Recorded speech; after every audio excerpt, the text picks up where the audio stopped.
Central Bank of Nigeria issues new directive for electronic payment of salaries, pensions and taxes. Oil-producing countries in Africa propose Africa Energy Investment Corporation towards oil and gas production. World markets mostly higher on Wednesday as traders await the conclusion of the Federal Reserve policy meeting and US-China talks.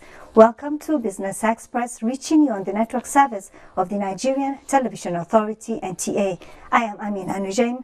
Welcome to the program.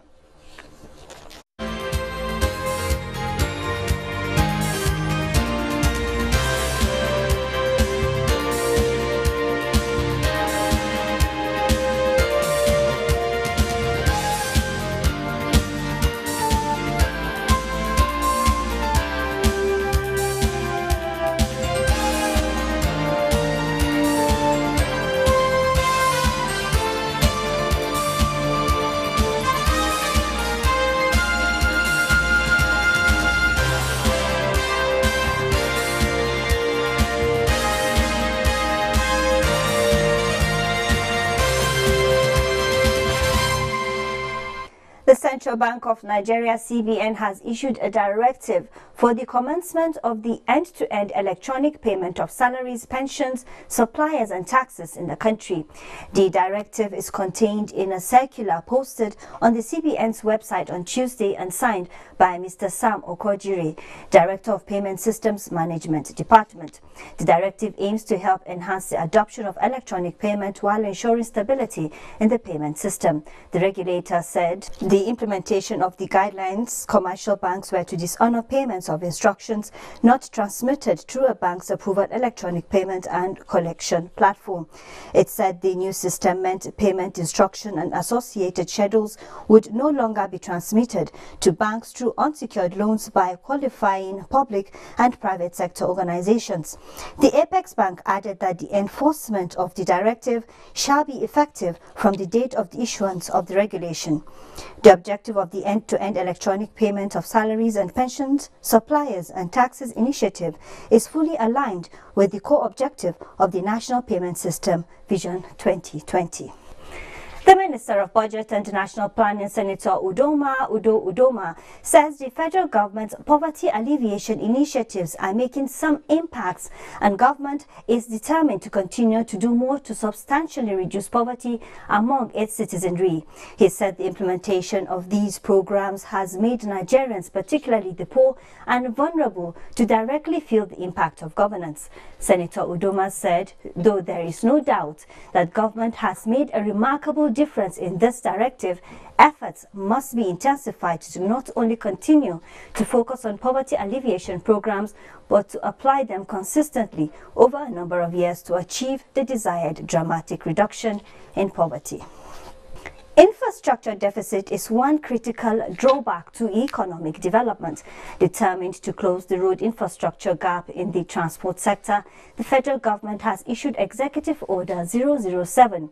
President Muhammadu Buhari, who signed the order, described it as a significant milestone in changing the narrative that characterized past efforts at developing the critical itineraries of national development. Adamu Sambo has details of what the order entails. 007 on the Roads Infrastructure Development and Refurbishment Investment Tax Credit Scheme is a product of thinking outside the box for new techniques in developing critical roads infrastructure. 19 eligible roads projects are to be executed under the first phase of the scheme by 6 leading manufacturing and construction firms located in 11 states spread across the 6 geopolitical zones.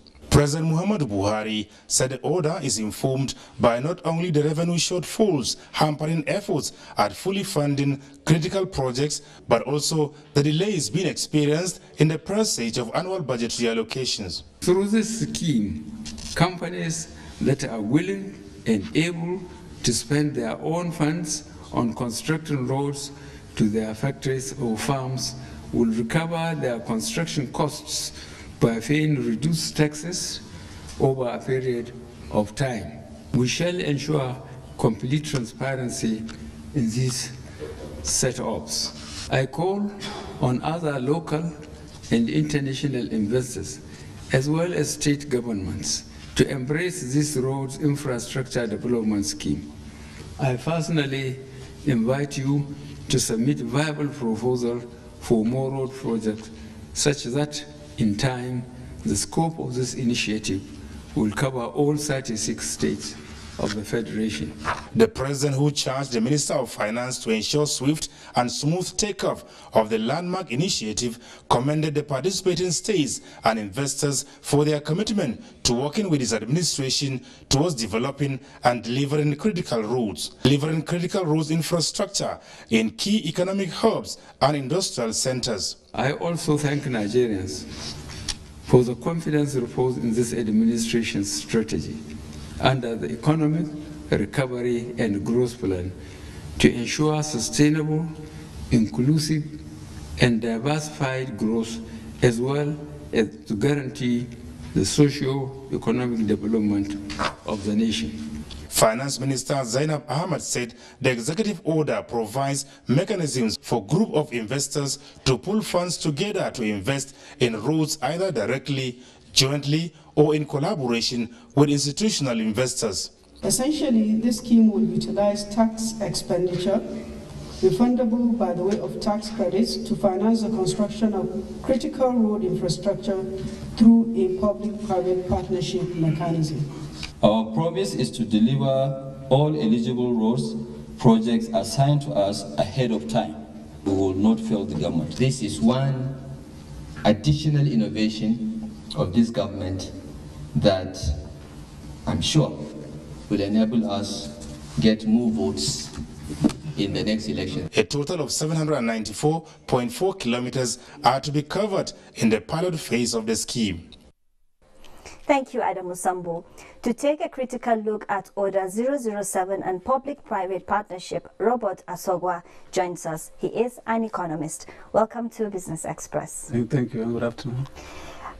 Order 007 is on Road Infrastructure Development and Refurbishment Investment Tax Credit Scheme. What is your perception of Order 007?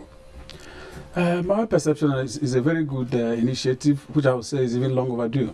Because it's an initiative that directed at channeling the source of financing infrastructure to a different approach. We have a very huge infrastructure deficit in Nigeria, and part of the reason we have this deficit is because of the financing gap, which has been limited. Over time, we have relied on traditional sources of financing, mainly through government budgets, and some have maybe through quasi-agencies like the multilateral institutions, African Development Bank, World Bank, and maybe the bilateral like China. But that is not huge. That's very small. The deficit is very huge.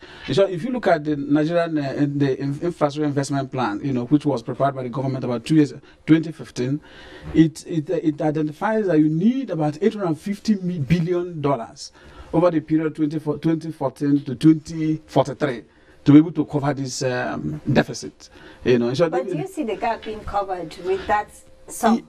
Yeah, 800 billion. 850 billion to be spent on infrastructure between 2014 and 2043. That's what the Infrastructure Master Plan identifies. So for the World Bank, Nigeria needs to be spending about a minimum of $14 billion annually on infrastructure projects to be able to reduce possibly cover the gap. Word reduce, not eliminate. But at least to cover the gap substantially. But for us to be able to do that, we need you know that this traditional source is very small. Government budget, annual budget is very small, and even the sources we get from this multilateral, the World Bank, the African Development Bank, the Islamic Development Bank, or the bilaterals like China now, it's still not very. So we need to diversify, and it's a trend all over the world. We need to move away from the dominant public sector financing of infrastructure to private sources and also to institutional investors. And listening to what the Honorable Minister was saying, she mentioned about institutional investors, because it's not only limiting at the private sector, but we need to move also to institutional investors.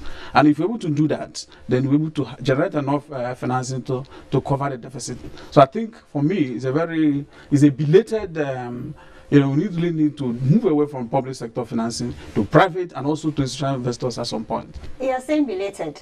How is it belated? It's belated because the deficit has been there for some time. And over time, the focus has just been on government budgets, annual budgets to finance And granted that sometimes now we've seen a move towards even the capital market and the bonds like the so-called bond and some of these things. There's a move, but that also does not. We need to involve the private sector. If you go to countries like UK, if in terms of ratio, it is 70 to 30. Private sector 70% of funding, public sector 30%. Even in India and even in South Africa. So many countries have left this traditional source of financing infrastructure to the new methods using the private sector and institutional affairs, and that's just the right way to go.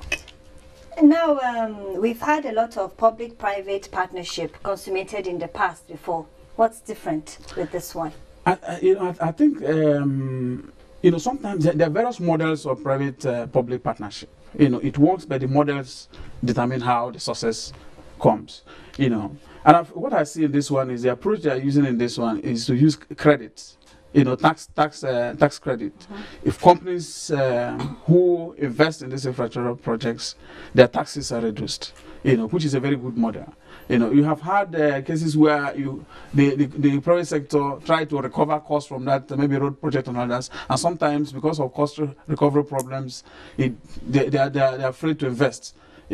But if you have a new model, there are different models: build, operate, transfer. There are various models where I think the right thing is to study the model that suits our circumstances and suit the kind of infrastructure. If we're able to adapt the model that suits the kind of infrastructure and suits the peculiarities of our environment, I think you get yours. And I think the using tax reduction and tax credit for infrastructure, private infrastructure, I think is a very good model. You are talking about suiting our kind of economy. Now, how can this order be aligned with the ERGP and Say Vision 2020 when it's months away from expiration? No, my thinking is aligned because I mentioned the Nigerian Infrastructure Investment Master Plan, which was designed by the government. And if you look at the ERGP, what the ERGP talks about infrastructure development is basically taken from that. So I think, and this is if you look at the Infrastructure Investment Plan, it identifies other non-traditional sources of financing, and part of it is the private sector and also institutional investors. We are talking about the private sector, but a huge bulk of finance lies around the institutional investors. We have not fully tapped into that. Like the pension funds, both in Nigeria and abroad, insurance company, they harness huge assets that can be deployed. But let me also say that if you want to use the private sector, there are two ways. You can be direct approach. Like this one is a direct financing method, but it can also be indirect, where you have infrastructure assets listed in the capital market, in the equity markets, or the bond market, and we encourage the private sector to now take advantage, and invest in those. But even if you look at the so-called bond, a lot of the investments are in the private sector, so it can be direct and also indirect. But the fact remains that to address the infrastructure deficit in Nigeria, we need to go beyond the traditional mechanisms of using the government budget or using quasi-public institutions like multilaterals or even bilaterals to move to the private sector and as well as institutional investors. I think it's a very good initiative by the government. Something comes to mind. Vision 2020 is just months away. What next? Yeah, but I think government is a rolling concern, So if Vision 2020 expires, you need to have another. That is why the plans are rolling strategies. It doesn't mean after Vision 2020 you're not going to have a plan that should be a plan that succeeds. Plan by who? By the government. It's a government plan. There should be a government plan. After Vision 2020, after 2020, you need to have another successor plan to that. There's always government is a continuum. There's no break in planning, there's no break in government. Okay, in this new PPP, do you see room for abuse and how? Yeah. Although even in developed countries, sometimes there are cases of abuse of the private. One often cited abuse is in terms of over invoicing of the contract sum. Sometimes there may be a tendency of the private sector to over invoice, to quote higher amounts, which may be more if the public sector is quoting for that. And the second kind of abuse is secrecy. Sometimes there is secrecy around it, so people don't even know. If the information is very opaque, it becomes difficult for even CSOs to monitor what is happening in that project. It becomes difficult for even the legislator to do that. But to address that, it is to ensure transparency and ensure that full information is provided around this project to enable other stakeholders, whether they are non-governmentals or the legislators, to be able to monitor, even though the private sector are implementing with their money in partnership with the government, but we should have full information around such projects that other stakeholders can monitor the project. And once you have full information, you'll be able to reduce, all kinds of mistrust about misinformation about the project. Now we're talking about filling the infrastructure gap. The state government seem to be left out of the executive order. What happens to road infrastructure that belong to states? For me, I don't think the state governments are left out. One, as you know, the road projects we are talking about, they pass through the states and local governments. So everybody benefits, the state, the local, they benefit. But again, I think the states can also have, it's an initiative. I mean, I'm sure if you search around the states, you see they also have this kind of PPP arrangements. May not be in roads, but may have those PPP arrangements in water and other public utilities. And they can also, if it works at the federal roads and we have state roads. Yes, that's what I'm saying, that for state roads, the state governments can also use this kind of PPP arrangement for this. And I'm sure many states are doing it for water and some other public utilities. They can also look at what is happening on the federal. If it succeeds, I think this is going to succeed. But we need full information about what is happening, and we need the kind of transparency expected in PPP arrangements. Okay. Now, since the inception of this administration, 30% of the budget has been earmarked for capital expenditure to drive growth. How would you say this has gone? How far would you say this has gone? I think so far so good. I think the amount, but like I said, the gap is the financing in terms of size of that 30% is also small. But what has been done, you have seen marginal improvements in several areas, infrastructure and other capital projects. But the financing is still, because if you look at the size of the budget, is not, even if you throw the whole budget into financing those capital projects, it will still not be sufficient. So I think what has happened in terms of 30% is done well, but we need more resources. That's why it's important to involve, for those capital projects, have a long lifespan. You need to involve non-public entities like the private sector and institutional investors to be able to increase the size of funding available for capital projects. Okay, now away from infrastructure, can you speak briefly on the nation, how it can manage its budget debt financing requirements? If part of what has been the discussion, is the size of the budget, the debt actually, because we have this question where the debt has been increasing because the government need to finance this critical infrastructure, and why we have that is if you look at our revenues, and our expected expenditures, is in this deficit because of the size of fiscal deficit, and we need this deficit. Deficits are not bad in itself, but how you put the debt into use. But one thing is we need to increase, and this is not new. I'm sure people have been saying that on television. We need to increase the revenue. The revenue to GDP ratio in Nigeria is still one of the lowest in Africa. And if we're able to increase significantly the size of domestic revenue, internally mobilized revenue, we'll be able to reduce this debt. But I think curing debt to put it in infrastructure projects is not a bad thing. But to reduce the size of debt over time, we need to massively and aggressively increase the domestic internal revenue that is collected. And once we do that, we'll be able to jack up the revenue to GDP ratio, and that will be able to reduce the level of borrowing, whether it's domestic borrowing or external borrowing by government. Okay. Robert Asugo, an economist, thank you for joining us on Business Express today. It's a pleasure having you. Thank you so much. Remember to send us your feedback via email businessexpress@nta.gov.ng. You can also reach us on Twitter, and the handle is NTA News Now, #BizExp. Oil-producing nations in Africa are proposing the establishing of a financing agency called Africa Energy Investment Corporation to fund collaborative efforts on the provision of oil and gas infrastructure in the continent. Speaking at the Nigeria International Petroleum Summit, Nigeria's Minister of State for Petroleum Resources, Dr. Ibe Kachuku, said the idea is to mobilize between $1 and $2 billion resources to fund all the essential necessary for proper collaboration. the more we try to polarize ourselves in Africa, the more we will give opportunity and advantage for people to infiltrate the system and tell us what we are not good at. But if we collaborate and bring our strength together, I think we can change the game in the oil and gas sector. Most of what we see is participation by upstream players. We will need to encourage even downstream players to participate in the NIPS because they form a part of the value chain. So if you just concentrate on upstream, midstream, and we don't touch the downstream, then we have not completed the cycle. On that note, let's see how oil and other commodities are trading in the global markets.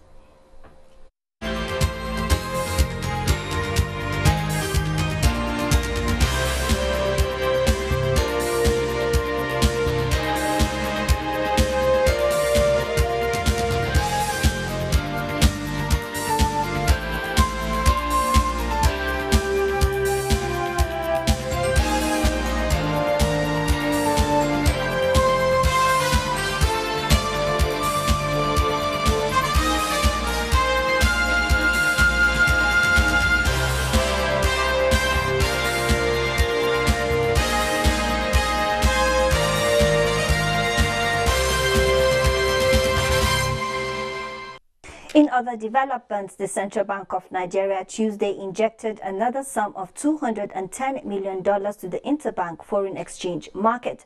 Figures released by the CBN indicated that the wholesale segment of the market received $100 million, while the small and medium-scale enterprises, MSMEs, and the invisible segments were allotted the sum of $55 million each.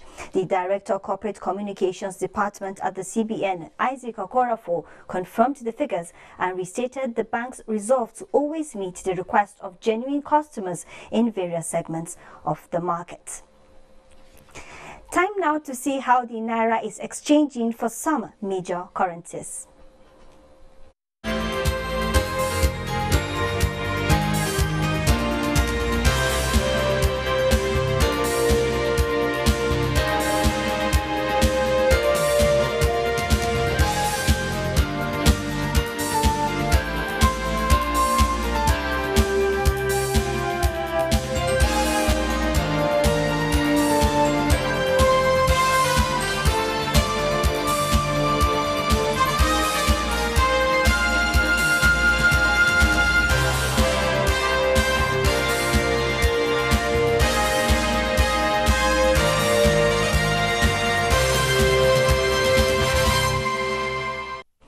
Wednesday saw another negative end to transactions on the floor of the Nigerian Stock Exchange.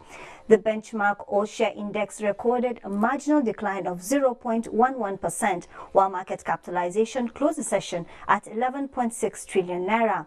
249.5 million equities swapped hands in 4,018 deals valued at 3.1 billion naira.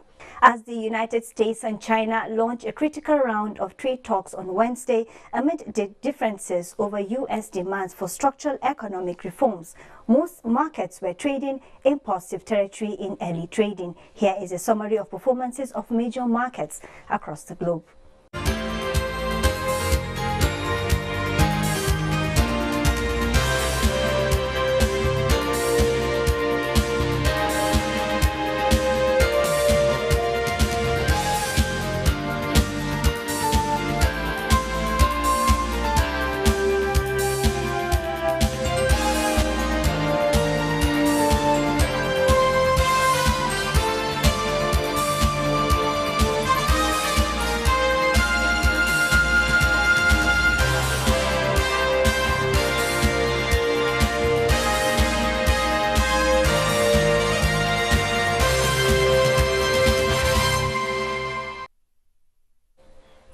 That's a wrap on Business Express for today. Remember to think and talk business. Don't forget to send us your feedback via email businessexpress@nta.gov.ng. You can also reach us on Twitter, and the handle is NTA News Now, #BizExp. I am Amina Nujain. Thank you for watching.